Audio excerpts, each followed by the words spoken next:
So, ladies and gentlemen, I would like to welcome a very special guest now. Magnus MacFarlane-Barrow founded the children's charity Mary's Meals over 20 years ago. He comes from Scotland, and he and his wife have 7 children. And an encounter with a child in a hut in Malawi gave rise to the inspiration to give children hope for a better future through daily meals at school. So he received the Order of the British Empire from Queen Elizabeth, but this was only one award. Thank you that you are here tonight, Magnus. And I would say, over to you. Each, it's yours. Thank you. Thank you very much.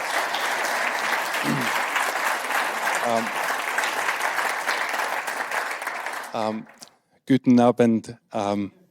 It's just so good to be here. When I first heard about this idea, a night of hope, I just got so excited. Even the name, I love it so much. Hope's always been my favorite word. We describe ourselves sometimes in Mary's Meals as servants of hope. And this mission, though, it's not something vague. It's not just some crazy dream. It's very, very concrete, and it's very simple. And I love the fact that this whole work was launched by the words of a child. So in 2002, 21 years ago now, I was in Malawi, and we were there doing emergency feeding programs. It was a time of great hunger in Malawi, many people facing starvation. And we were working in this village, and I went to meet this family in their home. The father of the family had just died, and the mother was dying when I met her.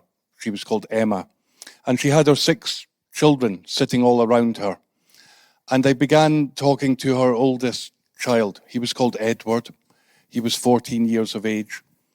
And at one point in the conversation, I asked Edward, what's your hope? What's your dream? And he said to me, I'd like to have enough food to eat, and I'd like to be able to go to school one day.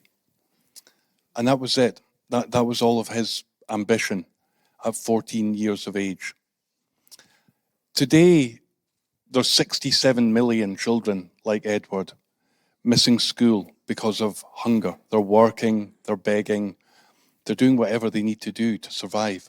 And so they miss their education. They miss their only possible ladder out of poverty, and this horrible cycle of poverty is created.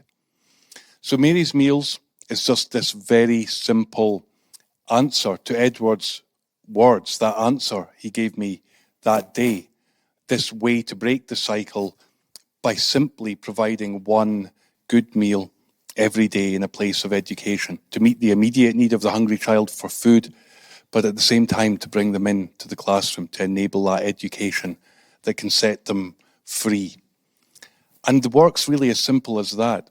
So it's incredible that in the years since I met Edward, this thing has grown, and we're providing meals to 2.4 million children every school day. It's something we never could have imagined at the beginning. They're in 18 different countries, deliberately choosing the very hardest places, the places where children are suffering the most. And always this is owned by the local community, local volunteers cooking and serving meals, normally consisting of locally produced food, so we're helping the local economy too. And always we see the same results. This thing works. It's not just a nice idea. This really works. Children come to school who never came to school before. Our most recent impact survey showed that on average, school rolls increased by 25% in the months after us beginning Mary's Meals. So we have lots of evidence that this works immediately. And then in the longer term, we also see it works. One of the beautiful things about becoming older now is going back to places like Malawi and meeting young adults who tell us, you know, I never would have stepped inside a school ever if it hadn't been for the promise of a meal.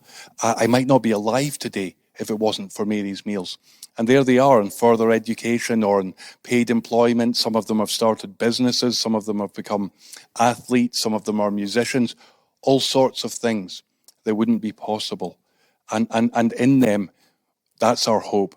We call them Generation Hope in Mary's Meals. They're the ones that are going to change this. They're the ones that are leading their communities out of poverty. So in one sense, this thing we do is very small, and it costs us only 22 euros to feed a child for an entire school year. So it might seem small when we support that way, just to help one more child. And all of us on our own, we can only do something that's small. But when we put this thing together, it's really creating something incredible that's really changing the world. In every single country in which we work today, we have a list of schools waiting for Mary's Meals, ready to go. The volunteers are mobilized. They're ready to start getting up early in the morning to cook the meals and serve them to their children. We know how we can procure the food from the local farmers. We're waiting to raise the funds so we can go back and say, yes, we can begin. And that's our hope for tonight, that together we might do something really incredible tonight that does allow us to go back to those communities and say, yes, we can begin now. So thank you very much for coming and supporting us this evening.